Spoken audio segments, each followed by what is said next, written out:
yang melatar belakangi adanya MDGs atau Millennium Development Goal. Nah, kemudian yang pertama adalah adanya kemiskinan. Kemiskinan di sini Indonesia pada tahun 2000 setelah 60 tahun merdeka menurut Gross National Index ya, penghasilan per kapita pada tahun tersebut itu hanya sebesar 1,650 US dollar atau setara dengan 1.250.000 per bulan per orang. Ya, jadi per orang per bulan itu penghasilannya hanya sebesar 1.250.000. Nah, jika diurutkan di dunia, maka Indonesia itu berada di urutan yang ke-102 dari 200 negara yang ada. Jadi kalau kita melihat ini ya agak kurang menyenangkan ya sebetulnya ya.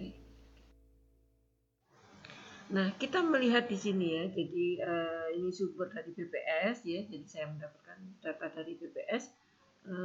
Di sini dikatakan bahwa pada tahun 2004 itu jumlah penduduk Indonesia itu sebesar 217 juta, ya, 217,9 juta. Ya, sementara PDB per kapita dalam rupiah di sini dikatakan hanya 10,4 juta rupiah per tahun ya. Jadi ini per tahun di sini ininya ya. Nah, di sini saya ingin memberikan sebuah gambaran ya betapa pentingnya pendapatan per kapita itu ya. Jadi ini di sini dikatakan bahwa pendapatan per kapita ya, ini Singapura memiliki pendapatan per kapita yang paling besar ya di sini. Ini data dari IMF tahun 2010 ya, dikatakan bahwa pendapatan per kapita Singapura itu pada tahun 2010 itu ada 43,117 US dollar ya per kapita per tahun ya. Sementara kita melihat di sini Indonesia itu 3,015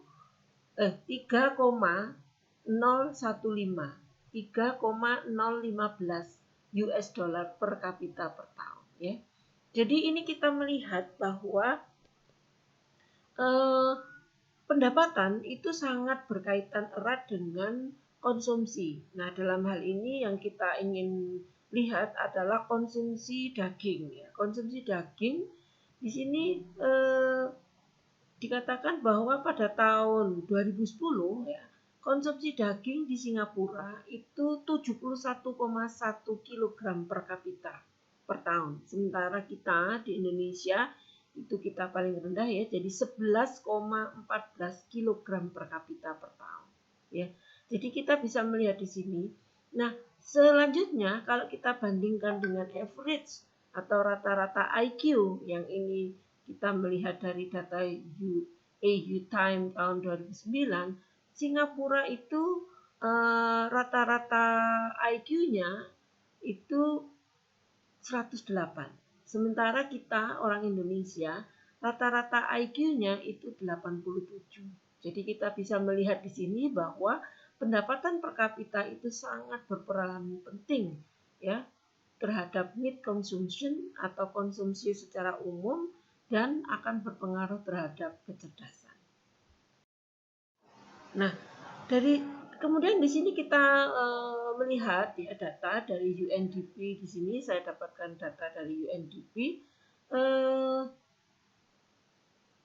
Provinsi yang memiliki yang memiliki angka kemiskinan ya. Angka kemiskinannya di sini ini NTT. NTT ternyata lebih kecil ini ya. Angka kemiskinannya ternyata lebih kecil. Ya.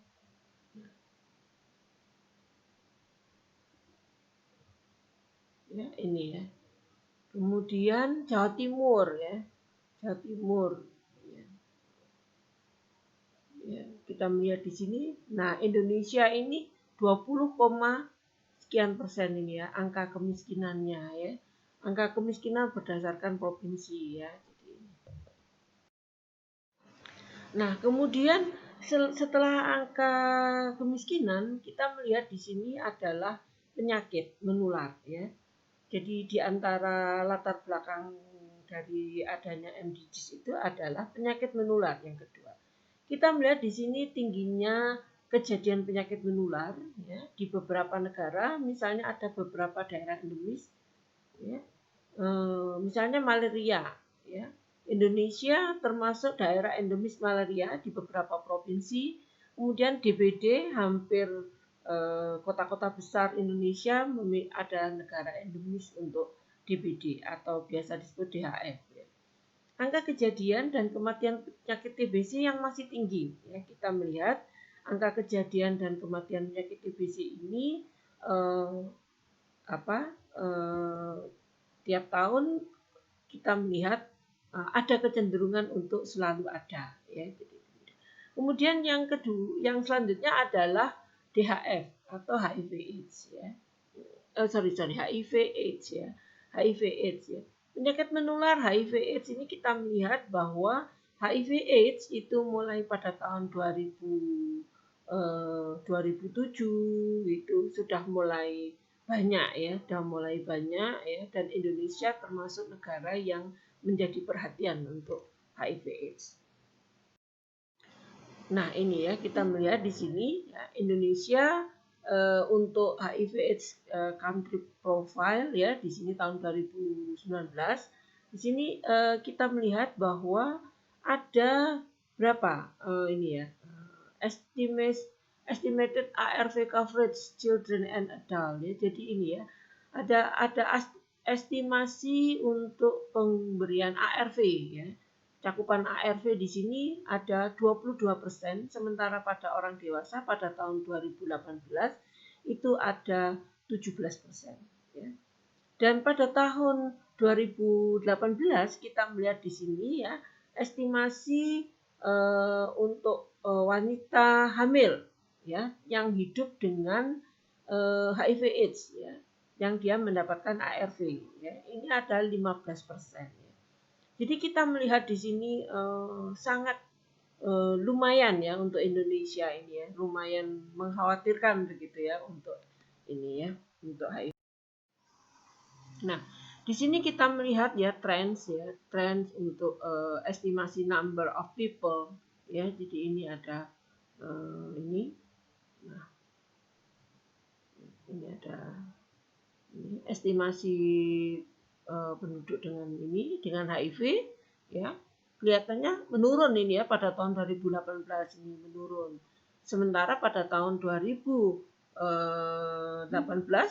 tambah meningkat ya, mulai 2010 sampai 2018 ini jumlah kematian karena HIV karena AIDS itu semakin meningkat ya. Jadi ada peningkatan ya, jadi ada kecenderungan tren yang meningkat kematian akibat AIDS itu mulai tahun 2010 meningkat tajam pada tahun 2011, 2012, 2013, kemudian landai mulai 2015, 16, 17, 18.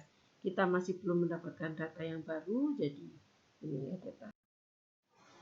Nah, incidence new and relapse tadi jadi TB ya, TB itu dikatakan merupakan penyakit yang oportunis ya, penyakit oportunis untuk HIV ya. Jadi ini di sini dikatakan incident new and relapse TB case notified, kemudian HIV positive TB incidence ya. Jadi di sini dikatakan bahwa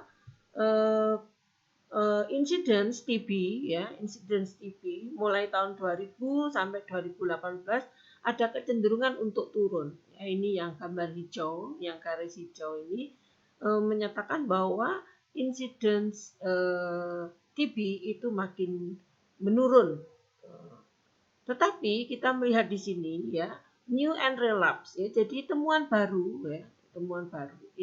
New and relapse. Jadi yang relapse ya, yang relapse ini tambah banyak begitu ya, tambah banyak ya. Jadi yang kelihatannya sudah sembuh kemudian kambuh, atau yang kelihatannya sudah sembuh kemudian tidak minum obat lagi, itu semakin meningkat. Kemudian yang HIV positif dan TB incidence ya. Jadi orang yang menderita TB atau HIV positif dan TB menderita TB. Jadi ada opportunistic di sini. Jadi kita melihat di sini ya. Jadi meskipun di sini di bawah kelihatan landai, tapi memang ini karena ada angka ya di sini ya, tidak nol. Kemudian yang HIV negatif dan TB mortality. Jadi orang yang menderita TB, meninggal karena TB tapi dia tidak menderita HIV ya. Di sini dikatakan bahwa ada penurunan. Meskipun penurunan tetapi angka ini cukup tinggi ya. Jadi hampir mendekati 40 begitu ya. 40 per 100.000 penduduk per tahun. Ya, jadi ini lumayan banyak juga. Nah, kemudian yang ingin juga dicapai di dalam MDGs itu diantaranya juga adalah angka buta huruf. Nah, dalam indikator atau goal yang di sini angka buta huruf ini Indonesia sudah bagus ya, sudah on the track ya. Kenapa? Karena Indonesia sudah mengadakan kebijakan wajib belajar ya, ditingkatkan menjadi 9 tahun. Nah, ini menyebabkan anak-anak Indonesia hampir semuanya, hampir 90% dikatakan, lebih dari 90% itu sudah menyelesaikan pendidikan SMP ya, karena 9 tahun ya. Terutama pada kelompok kritis wanita dan anak-anak ya, di sini kita melihat ya bahwa pada kelompok-kelompok kritis wanita dan anak-anak itu sudah mendapatkan pembelajaran ya, sudah tidak lagi buta huruf begitu.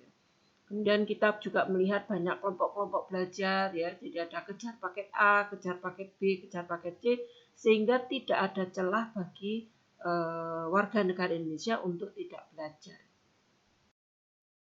Kemudian kita melihat di sini ya, jadi angka buta aksara ini saya dapat data dari Bappenas ya, dikatakan di sini. Jadi angka rata-rata dan rata-rata lama sekolah di sini ya. Jadi rata-rata lama sekolah penduduk lebih dari 15 tahun semakin tahun semakin baik ya, jadi semakin lama ya anak-anak itu sekolah begitu ya. Orang Indonesia itu sekolah makin lama begitu ya. Di sini dikatakan bahwa lebih dari hampir 8 tahun ya, rata-rata hampir 8 tahun ya. Jadi Nah, kita melihat jadi di sini korelasinya adalah angka buta aksara. Angka buta aksara semakin tahun juga semakin menurun ya. Jadi pada tahun 2011 angka buta aksara ini 4,43%. Jadi ya, rendah ya. Mudah-mudahan nanti dengan adanya MDGs angka buta aksara ini semakin mendekati 0. 2012 32 ya.